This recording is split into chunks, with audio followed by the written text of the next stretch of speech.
Pidgin Tori Global be this, where foreign tori dey drop for your ear with correct Naija Pidgin. If e dey happen for the world, we go run am hear the way you sabi am. Oya make we enter today gist. Trump administration don talk say dem go aggressively cancel visa for Chinese students wey dey study for US, especially those wey get link with Chinese Communist Party or dey study sensitive courses. The US Secretary of State Marco Rubio talk say dem go still tighten visa screening for new applicants from China and Hong Kong. E talk say dis one na to protect America's interest. Tension between China and US don dey rise since the tariff trade war began, and dis visa matter just add more wahala. Last year, dem estimate say about 280,000 Chinese students dey US, but e never clear how many of dem dis new plan go affect. China don para say dem no support the move at all, and dem beg US to try calm down and find better way to relate. Trump government don already deport and cancel plenty foreign student visa before, but some of the actions still dey cause wahala. Everything join, e be like say Chinese students go soon waka if dis matter no calm down. One of US federal court don block President Donald Trump big tariff policy, say e waka pass im power when e use emergency law take slap tariffs almost every country. 3 judges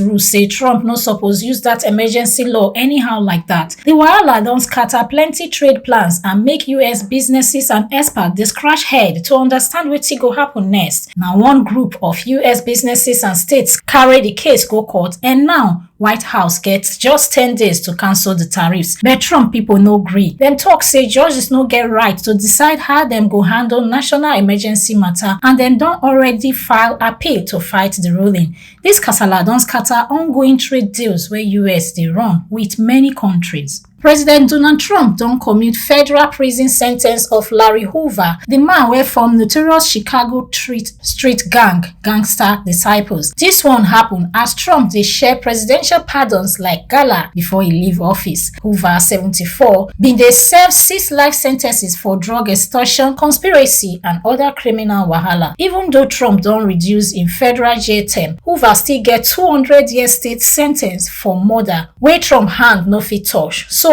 e no dey go anywhere soon. Back in the day, Hoover build gangster disciples reach national level, but later claim say e turn am to growth and development group for community service. Court still hold say na cover up. E still dey control gang from inside prison. Hoover don talk say e don live gang life, and for 2022 letter, e write say e no be leader or elder of any gang again. But US prosecutors no believe am. Dem say e still dey control boys for prison and dem no ready to free am. Trump also pardon other people, including Michael Grimm, former New York congressman wey do tax fraud and chop 7 months for prison. Altogether, Trump don pardon over 40 people recently, plus nearly 1,600 others wey join for the Capitol riot of January 6, 2021. US tech company Nvidia report say dem make serious money for first quarter of this year as their chip sales jump over 69% compared to 2024. Their chips na key part for the big AI artificial intelligence boom wey dey happen now. Even though US President Donald Trump announced new tariffs and export restrictions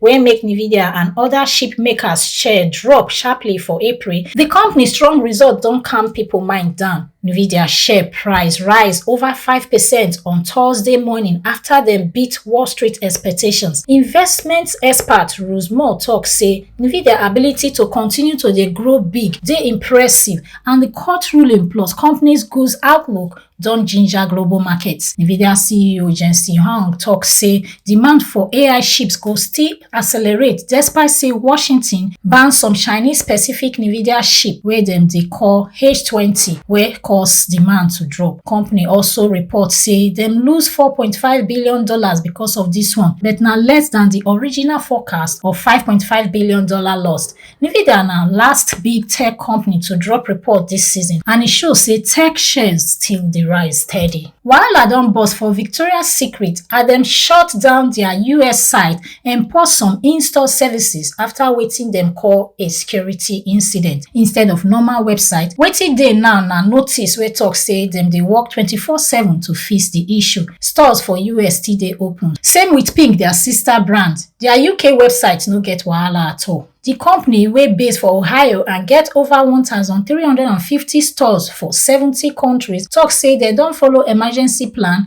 call third-party experts and bring down sites plus some services as precaution, but dem never give full gist of wetin really happen or when e start. Because of the matter, Victoria's Secret share price fall by 7% on Wednesday when dem first tok am. Plenty customers don dey vex for social media. The matter first come up just as other big UK shops like M&S and Co-op dey recover from serious cyber attacks. M&S tok say the hack go cost dem around £300 million and dem no go fit balance till maybe July. Co-op sef suffer empty shelves and payment wahala. Police and security people dey suspect ransomware attack from cyber gang like Scattered Spider, where some of them na small boys. McAfee security oga Vonnie Gamot don warn everybody wey don shop from these brands make dem quickly change password and turn on two-factor authentication. She tok say even if dem never message you, still act like say your data don leak. Car production for UK don fall reach lowest April level since 1952, except for 2020 where COVID lockdown pause everything. Only 59,203 cars come out from factory last month,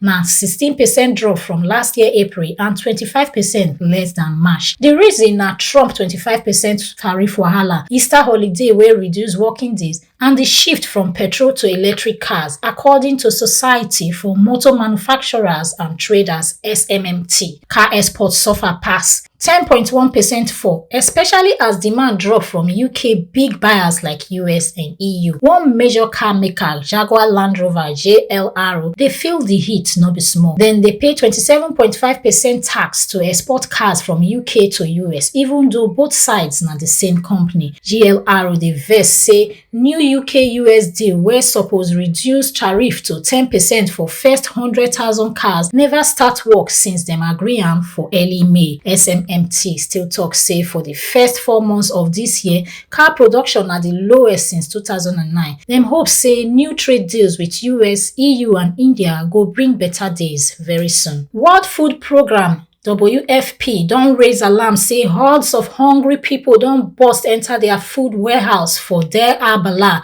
central Gaza.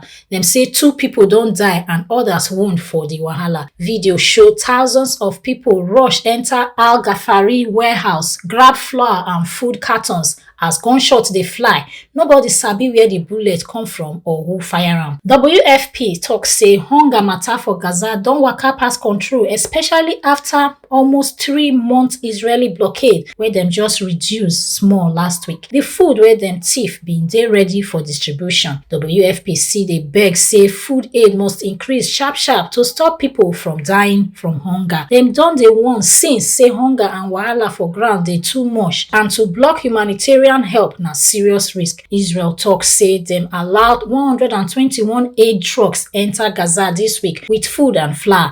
Per UN envoy Sigrid Kaag tok say that one na like lifeboat for people wey don already sink inside water. E no reach at all. One controversial group wey dem dey call Gaza Humanitarian Foundation (GHF), wey US and Israel support, don start to distribute aid on their own. But UN tok say the way dem dey do am no make sense and e no clean. GHF tok say dem dey stop Hamas from hijacking food, something wey Hamas deny. People wey dey suffer for tent along Gaza coast don dey rush GHF food points. As Israel still dey bomb Gaza, dem don also increase pressure for occupied West Bank with new raids and fresh illegal settlements. Tori from Israeli media tok say the government don approve 22 new illegal settlements for Palestinian land inside the West Bank, whereas UN dey tok say Israeli forces demolished over 1,700 Palestinian houses and buildings last year and seized 24 square kilometers of land. For most part of the West Bank, about 61%, Palestinians need Israeli military permits to build anything, but dem hardly dey get am. The land grabbing and destruction still dey raise big tension for the region. Opposition oga for Israel, Yair Lapid, don beg Prime Minister Benjamin Netanyahu make e no dull, say make e gree to di ceasefire deal wey US mediator Steve Witkoff bring come. Lapid even tok say im ready give political backup even if landliners like Ben-Gvir and Smotrich no want di deal. E post for X say Israel suppose accept di outline wey Witkoff drop dis morning, no delay at all. As dat one dey happen, Hamas don tok say dem don gree to di general framework wey include permanent ceasefire, Israeli troop withdrawal from Gaza, and free entry of humanitarian aid. After the announcement, Witkoff waka go meet Trump for White House, where he present the new term sheet for Trump to look and approve, according to reports. For South Africa, one woman wey im name na Raquel Kelly Smith plus her boyfriend Jacqueline Apollis and friend Stevino Van Rens don get life jail after dem convict dem because dem kidnap and sell Kelly own 6-year-old daughter Jocelyn Smith. Dis matter shock the whole country. Jocelyn disappear mysteriously for Saldanha Bay near Cape Town since February 2024, and even after big search, dem never find her till now. Judge Nathan Erasmus give dem life sentence for trafficking and 10 years for kidnapping. The judge tok say dem no show any remorse and say nothing fit make dem get lighter punishment.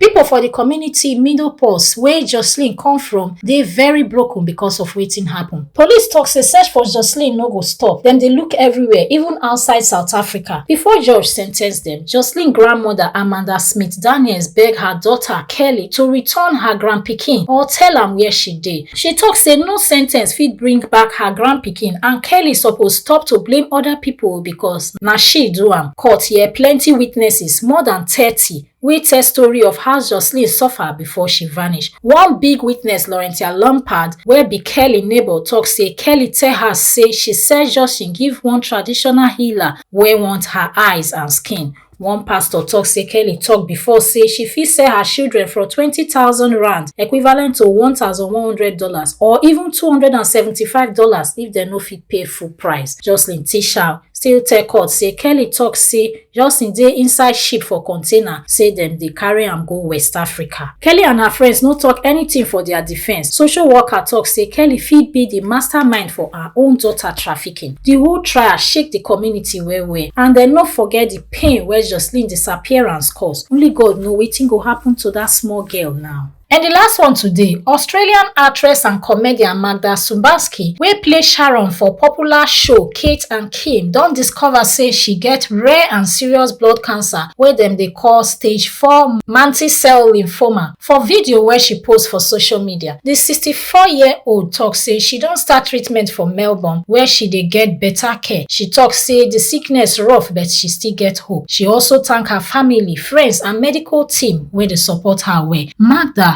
dey do special treatment wey mix chemotherapy and immunotherapy wey dem dey call Nordic protocol. The cancer show up after she do blood test because she dey feel sick for long time. She advise everybody say make dem dey check their body and dey do test. Na the tori be that for today, and na Rebecca Guffey dey report for Pidgin Tori Global. Una do well.